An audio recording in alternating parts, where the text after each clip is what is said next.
C'est effectivement pas la première installation que nous faisons, puisque c'est la 6e.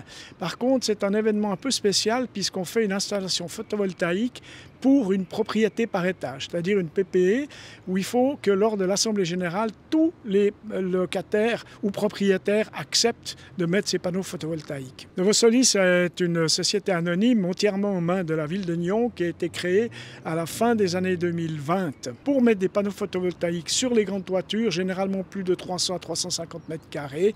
Et puis l'idée, c'est effectivement de favoriser ceci en payant ces installations. Et après, le propriétaire peut bénéficier d'un courant moins cher. Et là, on le voit, le potentiel est énorme. Oui, alors depuis où nous sommes, effectivement, le potentiel est encore énorme à Nyon. Mais il faut savoir aussi que Novosolis se développe aussi hors de Nyon. Le propriétaire privé, que ce soit sur un toit de logement ou sur un toit industriel, bien entendu, peut faire appel à nous et c'est très volontiers que nous répondrons. Aujourd'hui, c'est une très belle opération de communication parce qu'effectivement, le patrimoine bâti de la ville est très petit au regard des surfaces de toiture et il faut engager les privés à vous rejoindre dans cette opération.